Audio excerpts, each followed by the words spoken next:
met an old man. I said, tell me your story.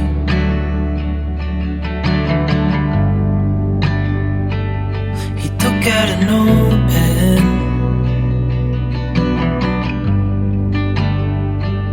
and wrote something for me.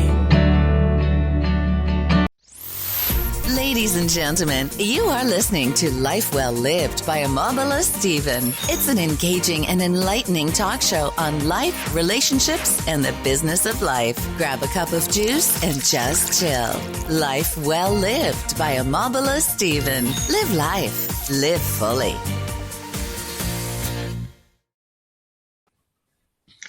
Hello, once again, my name is Amabala Stephen, and welcome to Life Well Lived by Amabala Stephen. So on today's show, I want to be focusing on mindset. I want to be focusing on living the best life that you really want to live in life. Now, I have Riana Milne with me, who is a certified mindset coach, a certified global life and love coach, childhood and love trauma expert, and a #1 best-selling author. Welcome with me on Life Well Lived by Amabala Stephen, Riana Milne. Hi, thank you so much for having me. Hello, everybody. It's nice to be here. Thank you so much once again for coming to the show. So, who is Riana Milne? So, who am I?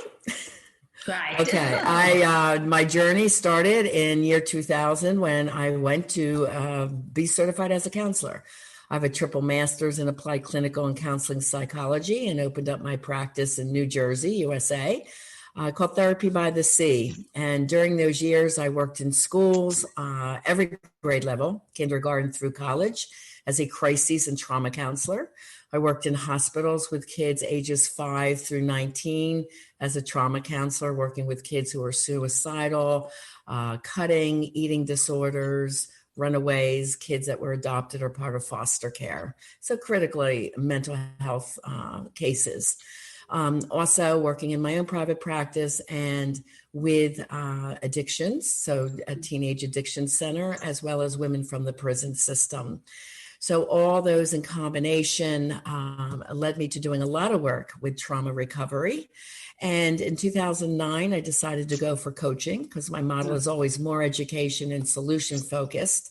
So I got certified as a life and love coach for singles and couples, and then became CCTP, Certified Clinical Trauma Professional, and also a mindset coach. So in all of that, what I do today is I work globally to help people overcome any love trauma situation.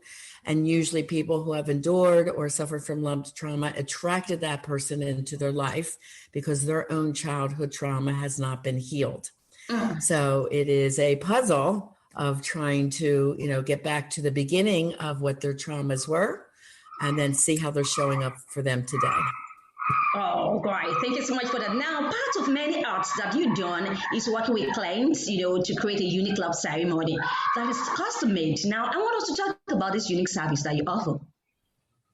Oh, yes. I'm also an interfaith minister. And I've been doing weddings since 1997. And that's, I've been doing that in Atlantic City in Florida. And the reason I do custom weddings is I am an author.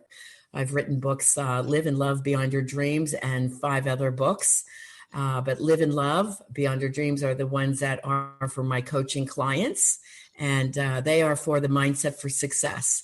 But I have become an interfaith minister, like I said, 1997, and faith is a very important part of healing traumas. So it is a part of my coaching program. Oh, great. Thank you so much. So now I wanted to ask you, do you have any experience on trauma as a child? Have I had some? Yeah. Anyone to share? Sure. Well, not two. 9 out of 10 people have had at least 1 to 3 traumas on the list. So when I go through the traumas, I'll be glad to share where mine showed up. I had 3 of them that I can identify, maybe 4. And it's so far behind me now with all the healing work that I've been doing that it just doesn't really, they don't faze me anymore. And that's the goal, to get people beyond the anxiety of any emotional triggers that may be coming up, so it's, yeah, I mean, I did have a love trauma situation that happened with a husband actually 2 husbands. So the most recent one, I annulled the marriage. I stood up as my own attorney and wrote up the case within 24 hours because I knew an attorney could not really go into the psychological component of my ex-husband, who I describe as a Dr. Jekyll and Mr. Hyde. To society, he was fabulous and looked like the ideal partner and was the ideal partner. But then he had a whole secret life that was very much in the dark side, and it was uncovered by him getting fired at work. It was a big community scandal because he worked within a school. And, not only was I devastated, I lost a really enjoyable, wonderful love partner, but my dream for my future. And, he ran out of town, not being able to handle it. And I had to be there to handle it all. So that was not an easy transition, but thank God I had the mindset skills. So I was very strong. And like I said, the first test of my strength was going into that courtroom and proving that I deserved an annulment. I didn't know how rare they were. The family court judge says, Miss Milne, in 32 years of being a family court judge and attorney, I've only granted 1 annulment. And he goes, and yours is the second. So when I went to file the papers, it was quite funny because the ladies at the courtroom says, oh, Reverend Riana, you're here. You did another marriage. And I'm like, no, I'm here to file my annulment. And they look at each other. And it's like, okay, well, I've been here 14 years. I've never seen an annulment come through. How did you get that? So I really didn't realize how rare it was. Like I was just such the mindset of focus that this has got to be done. And I need to stand up for myself and get out of this situation because I was with a sociopath. And like I said, an attorney would not have stood up for me as I could have for myself and proved the psychological case. Oh, great. I wanted to talk about the 5 adverse childhood trauma that can sabotage and on otherwise, healthy relationships. Okay, there's actually 10. I developed the 10 childhood trauma checklist. That is very easy for people to do, and they can do that right at my website, rianamilne.com, by getting my free ebook right there. And it describes more of the childhood trauma and gives you the checklist. And the 10, there's actually more than them, but these were the top 10 that I was seeing over and over again in all ages, all populations, all cultures, depending what there's, different situations, but the 10 traumas kept reoccurring. So I can go through those quickly, then I'll tell you how they show up in love relationships. So the first one, again, is I do want to explain though, however, before I go into it, if you, your parents are still living, this is not about blaming your parents at this point. And it's not about feeling ashamed that you might have gone through these because you were just a child. You were innocent and a product of your environment. There's nothing you can really do as a child to change these things. So we're trying to just look at these as facts at this point. So as a child, did you experience from your caretakers? First one is addiction. So if your mom or dad had any addictions, which are drugs, alcohol, sex, meaning you knew they were a chronic cheater, porn, gambling, hoarding, spending, eating, gaming, TV watching, workaholism, or even today's social media, a parent that just checks out because they're on their computer all the time. Those are the top addictions. Number 2 is a very big one. It's verbal abuse or comments. So you could have seen your parents fighting a lot and yelling and screaming and doing verbal put downs, or that might have happened to you. Another situation is not hearing the words, I love you, or getting any kind of verbal compliments or accolades. You didn't hear, good job, kiddo, I'm proud of you. That was one of mine. My mom would never say the words, I love you. And I was a swimmer, so even if I did my best time in an event, I was all happy to tell her. She goes, well, it's still not as good as so-and-so's time. So there was never a verbal accolade of great job. I finally heard it for the first time when my book, Live Beyond Your Dreams, came out. So that was quite an interesting. And she goes, I read the whole thing. It was really good. And I said, oh, thanks. It's like so weird to finally hear a compliment after 40 years of efforts, So that was one of mine. Number 3 is emotional abuse or neglect. Number 4 is abandonment, and is physical abuse. And these could have happened inside or outside of the home.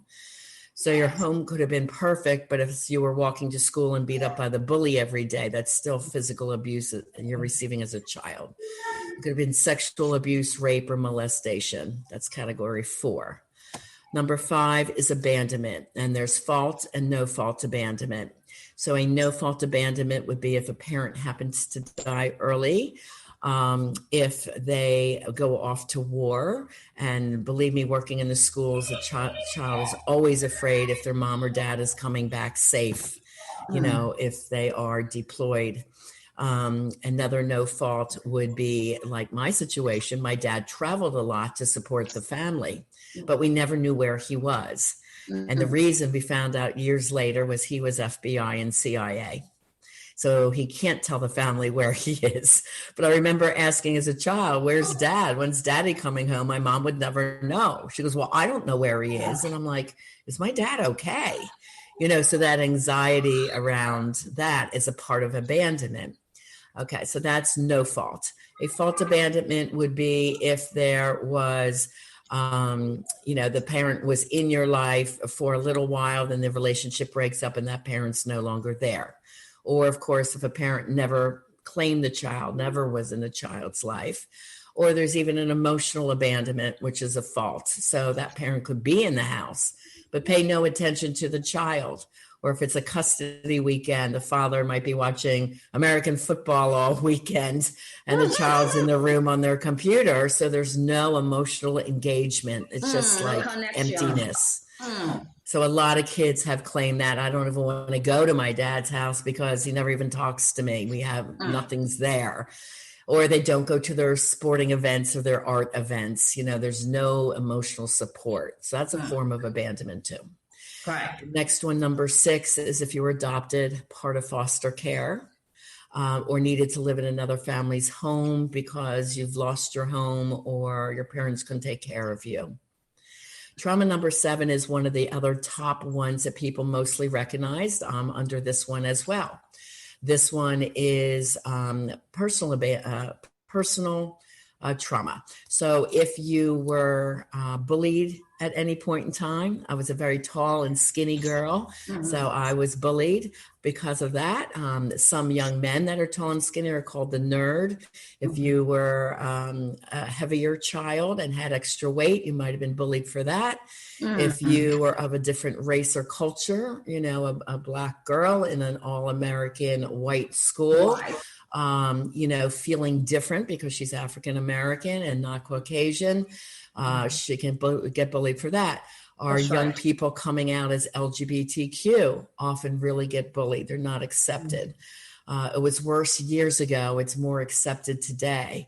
But still, there's so many situations where if you feel anywhere different from the norm, it can be devastating, and especially if there's bullying on top of it. So a lot of people recognize that one. Trauma number 8 is sibling trauma. Most common if your sibling is perceived as the golden child from you. So you saw your parents giving them more love or attention or compliments. They may have been a star athlete or smarter than you or more handsome or more beautiful. So they were favored. Another sibling trauma could be that they bullied you and they picked on you. And another could be they might have been born with a physical challenge, so your parents needed to give them more time, and thus making you feel alone. Right. Trauma number 9 has 2 traumas now. One used to be in the higher list, and I had to bring it down because it's so prevalent. As a matter of fact, it's one everyone around the world can say they relate to today, and that is called community trauma.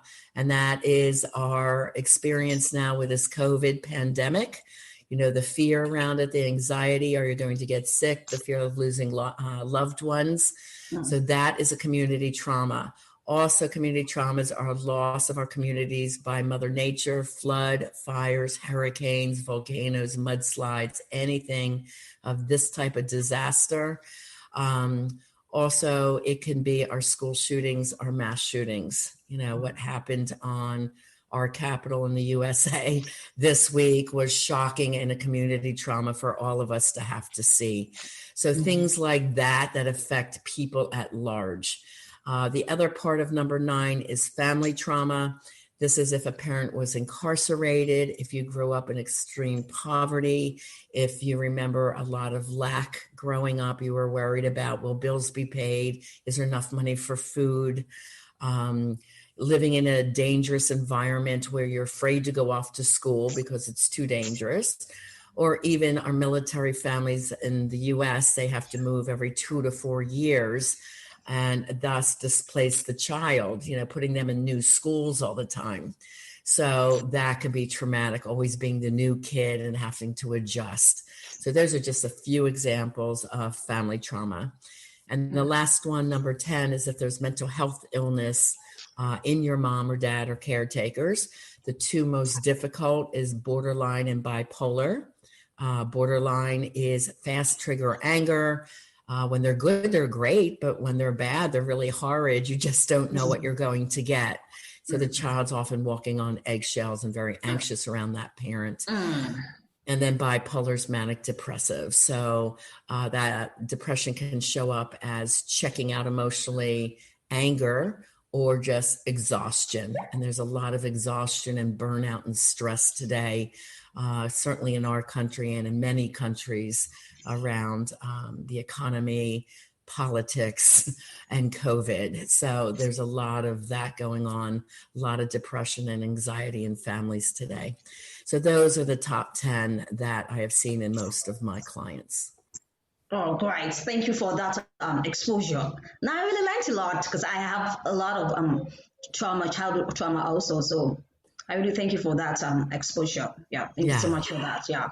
Now, some people believe that it is nearly impossible to have the love that one deserves. For me personally, I want to discount that notion. Do you share any contrary view? Yes, it's really important to get educated in love relationships. In part 4 of my book, Love Beyond Your Dreams, Break Free of Toxic Relationships to Have the Love You Deserve. You can get sample chapters actually on my website, rianamilne.com.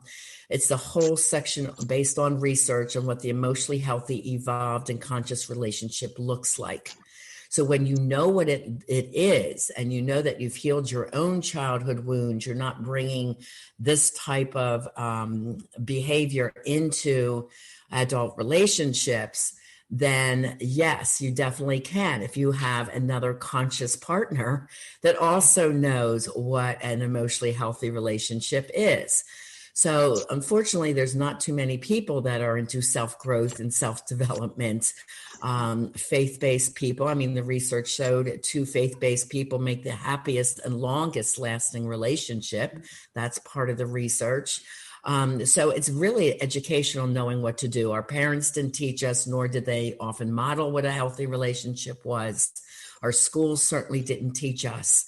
And you can read 100 self-help books, but this book, I brought in about 350 sources from different experts from all over to talk about what is emotionally healthy love. So when you know what it is, it's important that you aim for that and you don't settle for less. People that have had childhood traumas, we didn't go into how that shows up. Let's say there's trauma number 7, where you didn't feel good enough, and verbal, you didn't hear those accolades of, you look pretty today, or don't you look nice, or congratulations on that test score, I'm really proud of you. If you didn't hear those things, very often there could be jealousy, control, lack of confidence in your relationship. Some people seek attention outside of the relationship or expect perfectionism in their partner because they want this perfect relationship. If there was like a toxic father, the girl could want, somebody that meets all her dream expectations. So there is that fine line of, people are human and they make mistakes, but what mistakes are you putting up with? If they're angry and emotionally abusing you or cheating on you, you don't put up with mistakes like that. That is That's right. character flaws, right?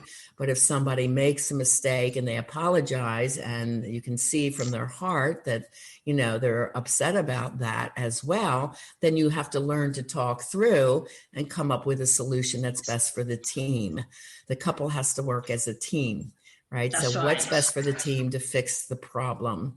Some other things that show up is people pleasing. A lot of women with difficult mothers or fathers that they would have been screamed at or hit in their home, learn to be perfect kids, and they couldn't control their environment if there was a lot of domestic violence. So they might grow up wanting and needing the control of their environment, control of the relationship, or being a people pleaser.